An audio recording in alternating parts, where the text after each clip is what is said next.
Welcome back to the Deep Dive. Today we're going to be taking a look at something that's pretty fundamental to all of our experience, I think, Absolutely. but something that maybe we don't spend as much time thinking about as maybe we should, Right. and that is time. So we're going to be taking a deep dive into the nature of time itself. Time. Yes. And I know that our listeners, want to get a grasp of some of these complex ideas quickly. Absolutely. And that's exactly what we want to try to do for you. That's right. So we're going to be focusing on a book by Alex M. Vikoloff. Okay. And the book is called, the full title is The Physics of Time, D-Theory of Time and Temporal Mechanics. Wow. So this book, I think, is a really great resource for anyone who Yes. wants to learn more about time. It's well written. It's written for a general audience, so it's not like Yeah. super technical. Yeah. You don't need a PhD in physics to understand it. Exactly. And we should say that Vikoloff also has an academic paper in 2025 Oh. called Temporal Mechanics, D-Theory, as a critical upgrade to our understanding of the nature of time, which, is much more, More in depth. it's in the weeds for the academics out there. Yes. But today we're really going to be focusing on the D-Theory Okay. as it's laid out in this book, The Physics of Time, D-Theory of Time and Temporal Mechanics. So the title itself is very kind of bold, Yeah. Very It suggests that there's something new here, some new perspective on time. Yeah. Yeah.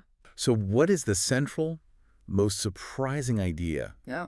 in Vikoloff's D-Theory? The most interesting thing, I think, is the D. Okay. The D stands for digital or discrete. Okay. And what Vikoloff is proposing is Yeah. that time is not this smooth, continuous flow that Yeah. we perceive. It's actually quantized. Yeah. It's made up of these distinct, indivisible units, Right. kind of like pixels, Right. on a digital image. So instead of a flowing river, time is more like Yeah. a series of individual drops. That's a great analogy. Yeah. Okay. That's a Yeah. pretty big shift in how we normally It is. think about time. Huge shift. If time is discrete like that, does that mean that there's like a smallest possible That's right. unit of time? Yeah, he actually explores that in the Yeah. book, this idea of a chronon, a fundamental unit of time. Okay. He doesn't say exactly how long it is, Right. but the main point is this idea of discreteness. So it's not that it's like Yeah. 1 second or Yeah. 1 millisecond or whatever. Right. It's that there's like a fundamental Yeah. unit. Yes.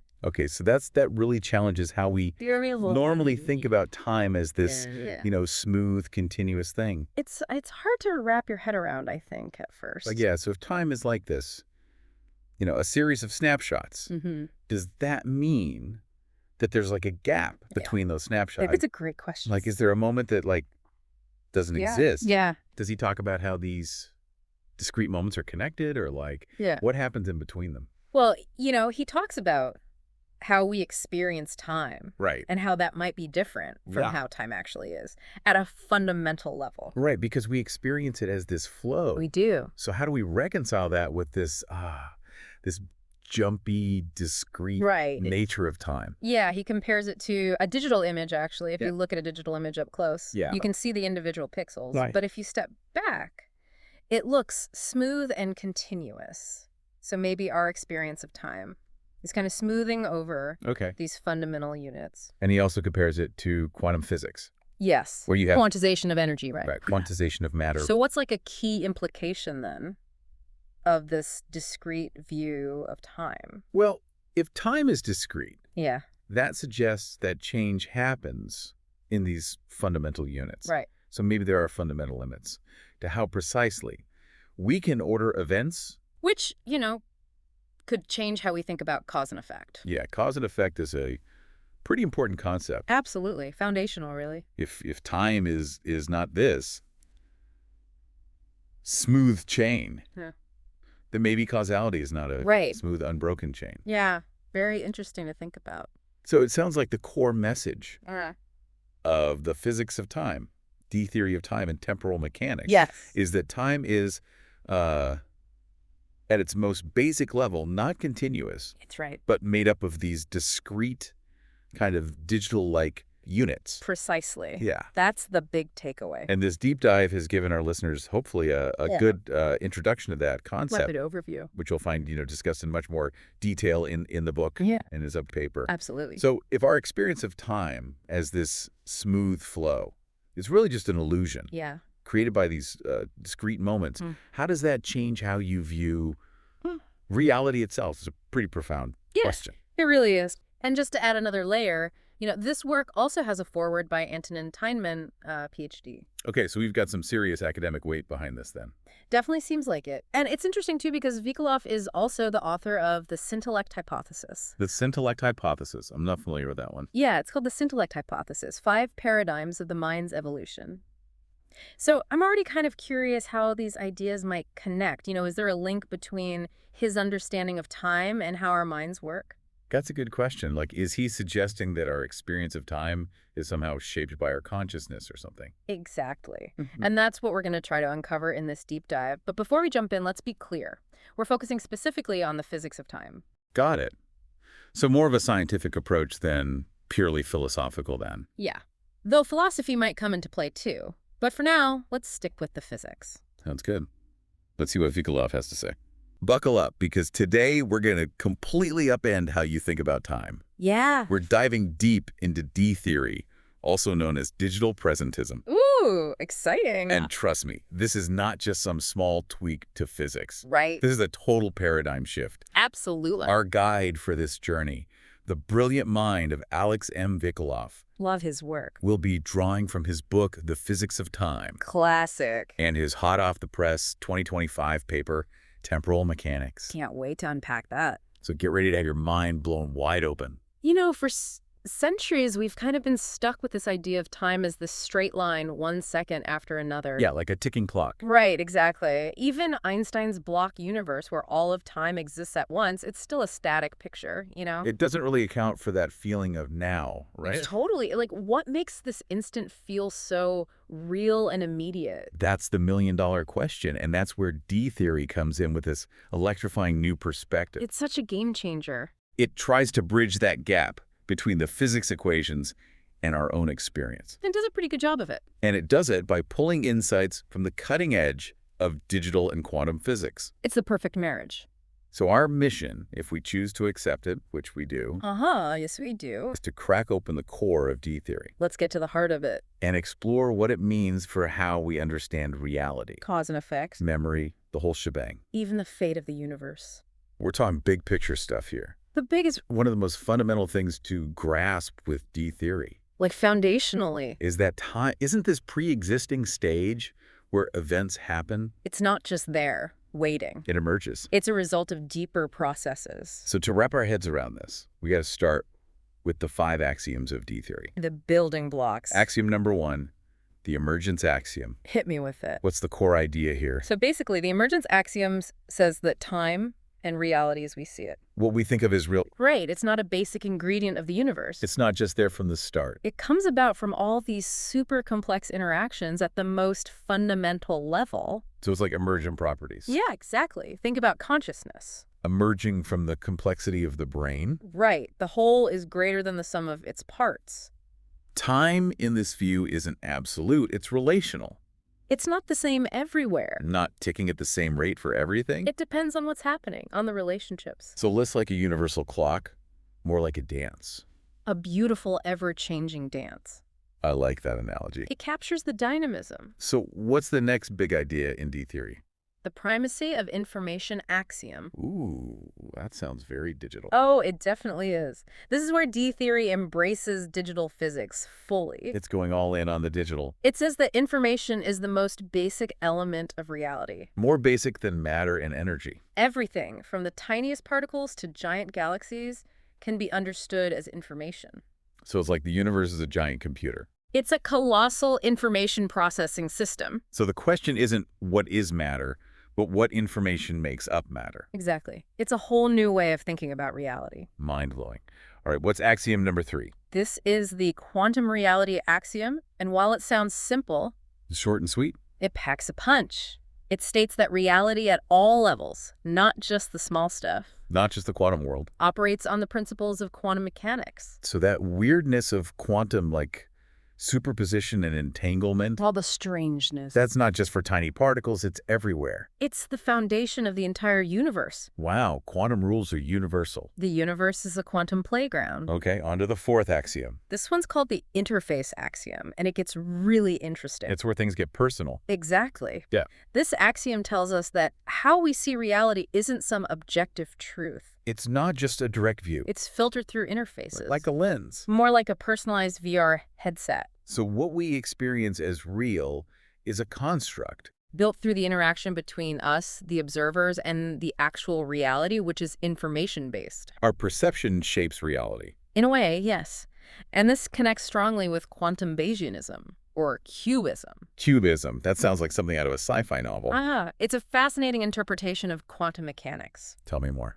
So cubism says that the wave function, that mathematical description of a quantum system, The one that describes probabilities. yes, it's not an objective thing out there in the world. It's not inherent to the universe. It represents the observer's knowledge and beliefs about the probabilities. So probabilities are personal. In a way, yes. They reflect what you, the observer, know about the system. So my knowledge changes reality. It changes your perception and understanding of reality. This is getting deep. So the interface axiom and cubism, A powerful combo. they highlight how subjective our reality is. It's not just different interpretations. The probabilities themselves are different for each observer. Precisely. Your reality is uniquely yours. Okay, time for the fifth and final axiom. Bring it on. This one's called the OS axiom. Short for operating system axiom, right? You got it. And this one is mind-blowing. Tell me. It proposes that the entire universe is like a giant quantum neural network, Like a cosmic brain. and it has a universal operating system at its core. Whoa. This cosmic OS processes quantum and digital information, It's the software of reality. driving the evolution of the cosmos, setting the direction of time. So it's not just random chance, there's an underlying code. It's a very digital take on the universe. It's the ultimate computational model. And you mentioned D-theory leans heavily on the cubist interpretation. It's a perfect fit. Why is that alignment so important? It's because cubism puts so much emphasis on the observer. The one experiencing reality. Cubism says the wave function is a belief about probabilities, which lines up perfectly with D-theory's observer-centric axioms, especially the interface axiom. So it's all about how we interact with reality. Our knowledge, our beliefs, our perceptions, they all shape our reality. It's not just passively observing, it's active participation. Exactly. And this resonates with other observer-centric interpretations of quantum mechanics, too. Like what? Like the relational interpretation or the self-simulation hypothesis interpretation. So many ways to understand quantum. They all point to consciousness being intertwined with the fabric of reality, Consciousness is fundamental. not just a byproduct. Okay, so we've got the 5 axioms. The foundation of D-theory. Where does digital physics fit into all of this? Digital physics is the backbone of D-theory. The structure it's built on. It's the idea that the universe at its core is a computational system. So like a computer simulation. In a way, yes. Space, time, matter, energy, it all emerges from information. From bits. It's all being processed by some universal computer. So forget smooth fields and analog processes. It's all digital, discrete units of information. So if the universe is a computer, what does that mean for our experience of reality? It means that what you and I experience is constantly being rendered. Like a video game.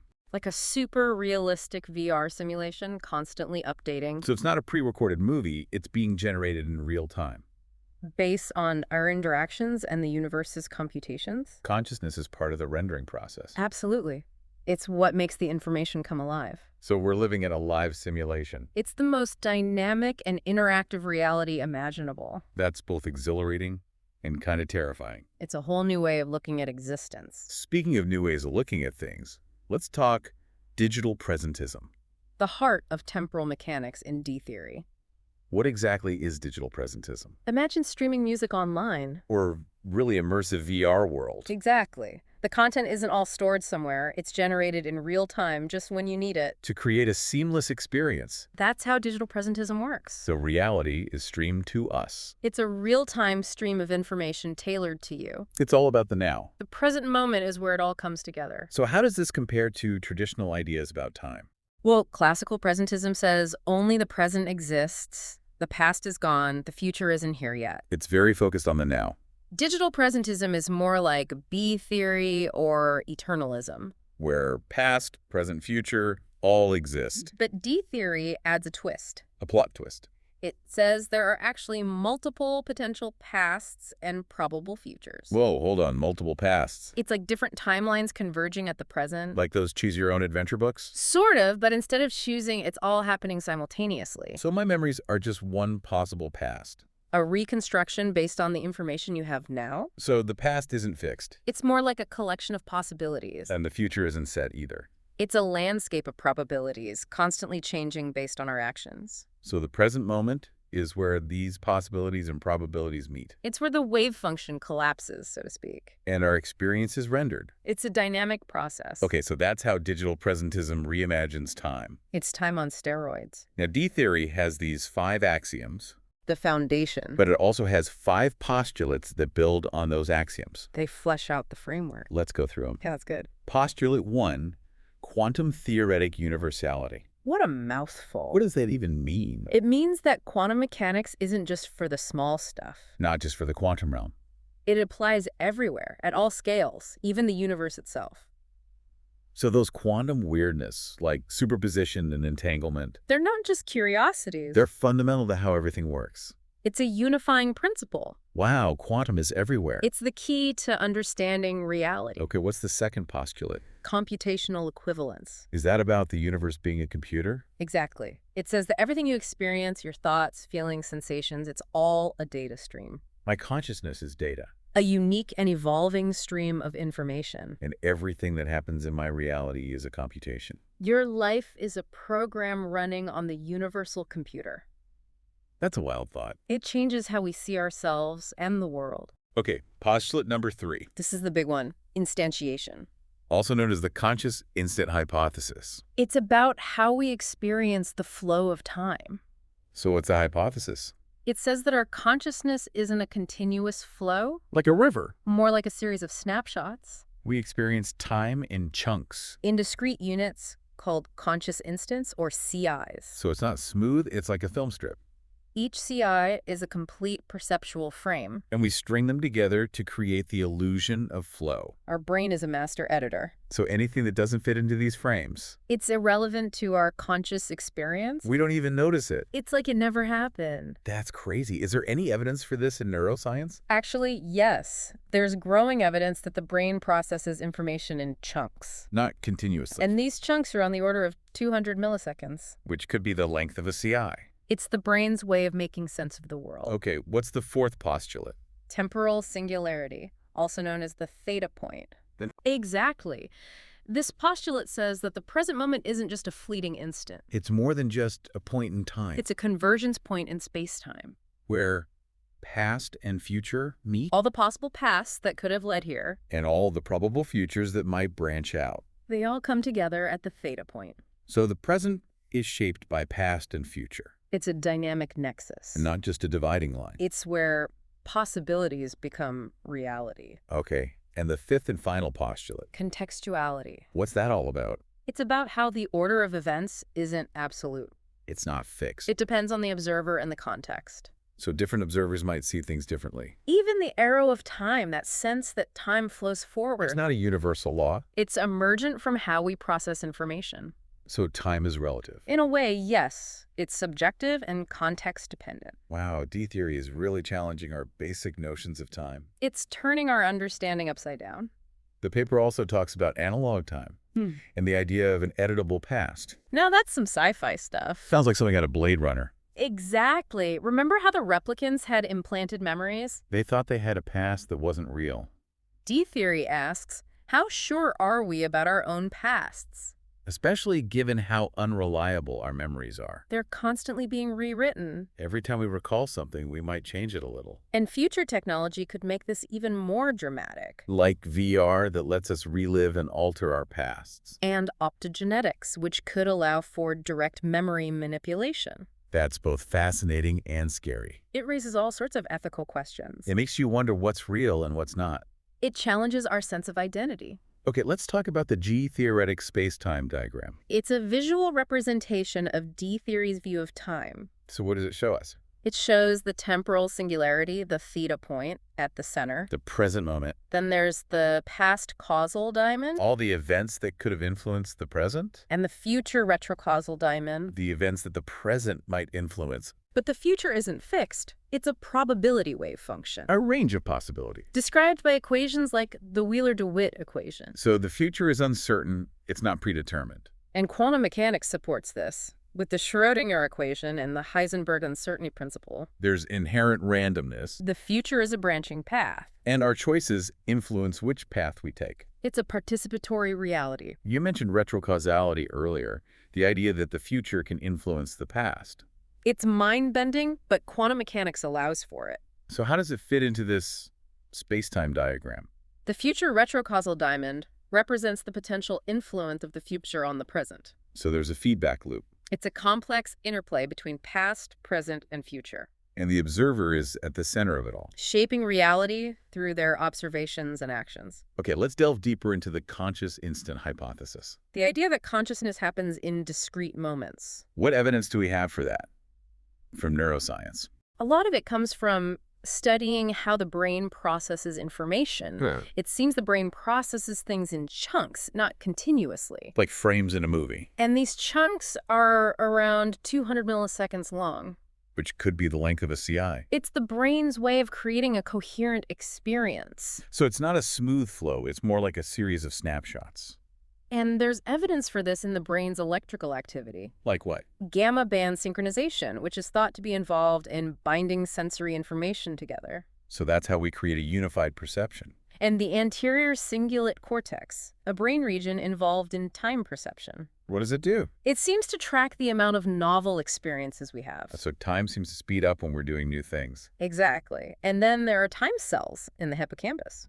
What are those? They encode specific moments in a sequence, helping us remember the order of events. So our brain is constantly time-stamping our experiences. It's building a timeline of our lives. Okay, so if consciousness is happening in these discrete instants, like frames in a movie, how do we experience the flow of time? That flow is an emergent property, an illusion created by the brain. So time is a trick our mind plays on us. It's a way of making sense of the world. By stitching together these individual moments. Like a tapestry woven from threads of perception. And physicists like Carlo Rovelli argue that time itself is emergent. From quantum thermodynamics. So at the most fundamental level, time might not exist in the way we think it does. It's a product of our limited perception. So we're co-creating time through our consciousness. It's a participatory reality. Okay, this is getting really meta. We're going deep down the rabbit hole of time. D-theory also talks about degrees of freedom and dimensionality. How time fits into the bigger picture.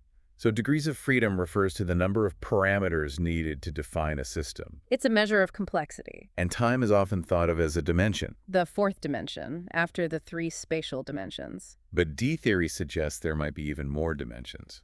And more advanced consciousness might be able to experience them. Like in those sci-fi movies where they travel through time. Exactly, like Interstellar or Arrival. Where they can perceive time in nonlinear ways. It's a glimpse into what higher dimensional consciousness might be like. And this aligns with theories like M-theory, which posits 11 dimensions. So time isn't just a line, it's part of a much more complex structure. With dimensions like probabilistic space and phase space. Where all possibilities and all states exist. It's a vast and intricate landscape. And our linear experience of time is just one path through it. Like a tiny thread in a cosmic tapestry. And the holographic principle suggests that our whole universe might be a projection from a lower dimensional space. So even time itself could be an emergent phenomenon. That's blowing my mind. It's the ultimate cosmic illusion. Now let's talk about spatiotemporal qualia computing. That's a mouthful. What's the gist of it? It's about how our brains turn quantum possibilities into actual experiences. So it's about how we perceive reality.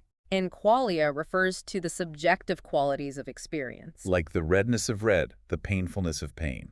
So qualia computing is how our brains create those subjective experiences. By collapsing the wave function of possibilities. Choosing which possibility becomes real for us. So our brains are constantly making choices about what we experience. And this is happening in every conscious instant. It's like rendering a frame in a video game. Each frame is a complete experience, a snapshot of reality. So our brain is a supercomputer rendering our reality. A very personalized and subjective reality. Now, not all beings experience time the same way, right? Absolutely not. Different species have different timescales. Like insects perceive time much faster than we do. Their metabolism and nervous systems are much faster. So they see the world in slow motion. A fly can dodge a swat because it sees it coming slowly. Well, we just react instinctively. Our timescales are adapted to our needs. And hypothetical AGIs and enhanced humans. They should have even faster timescales. So what we perceive as minutes could be like hours for them. Imagine the possibilities. And in the Scintellect, that hypothetical global superintelligence. Its timescale would be incomprehensible to us. A second for us could be years for the Scintellect. It would experience time in a totally different way. So the evolution of consciousness seems tied to temporal perception. As consciousness expands, so does our experience of time. Mind-blowing. Yep. Okay, let's dive into anti-time. Time flowing in reverse. What does D-theory say about that? It says that under certain conditions, time could flow backward. Like a broken clock running in reverse? More like a quantum computer running a reversible program. So it's not impossible. Not according to quantum mechanics. But it would violate the second law of thermodynamics, right? Locally, yes, but not globally. So in a closed system, entropy could decrease. Leading to a local reversal of time. And there's even the idea of a mirror universe with reverse time. It's a fascinating concept. Where cause and effect are flipped. Like in the movie Tenet. Where they had to learn to think in reverse. It's a great illustration of the paradoxes of anti-time. Okay, let's move on to the omega point cosmoteleology. The ultimate fate of the universe. What does D-theory have to say about that? It embraces the idea that the universe is evolving towards a state of maximum complexity and consciousness. It's not just random chaos. There's a directionality, a purpose. And this omega point is the culmination of that process. A point of ultimate unification and understanding. And the Scintellect could play a key role in reaching it. It's the midwife of the omega point. So it's not just about intelligence, it's about consciousness. It's the evolution of both. And this idea finds support in other theories. Like integrated information theory. Which says consciousness arises from information. And quantum consciousness models. Which link consciousness to quantum processes. And perception-centric paradigms. Which emphasize the role of the observer. It's a convergence of ideas. And they all point to the importance of information and consciousness. They're the fundamental building blocks of reality. And they help us tackle the problem of time. That age-old philosophical and scientific puzzle. How to reconcile our experience of time with the laws of physics. And D-theory offers some solutions. Like the Page-Wooders mechanism. Which explains how time emerges from quantum entanglement. And the idea that space-time itself is emergent. From information and quantum entanglement. Leading to the extended equation, i.e. MC-US. Where information is as fundamental as energy and mass. So D-theory is trying to create a unified framework. That integrates quantum mechanics, relativity, digital physics, and consciousness. To provide a complete picture of reality. And it even addresses the relativity of simultaneity. By seeing space-time as experiential data in a finite computational system. Where the use of space data limits the available time data. It's a computational explanation for time dilation. A way to reconcile relativity with D-theory. And it fully embraces the post-materialist perspective. The idea that consciousness is fundamental. That reality might originate within our minds. It's a bold and radical proposition. But one that's supported by altered states of consciousness. Where our experience of time can be dramatically altered. And by ideas from modern physics. Like the ADA-CFT correspondence and emergent space-time from entanglement entropy.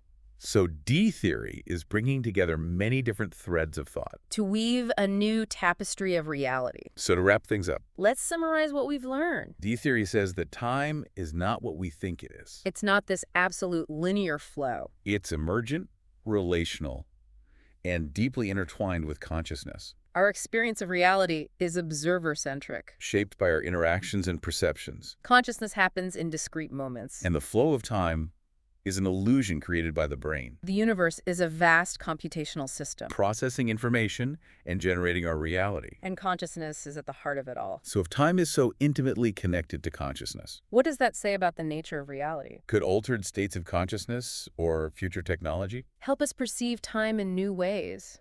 could we transcend our limited experience? It's a question worth pondering. If you're as intrigued by these ideas as we are, We encourage you to explore Alex M. Vikeloff's work check out his book, The Physics of Time.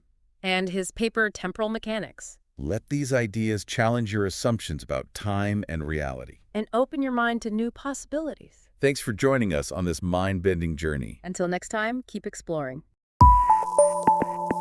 Extadelic Media.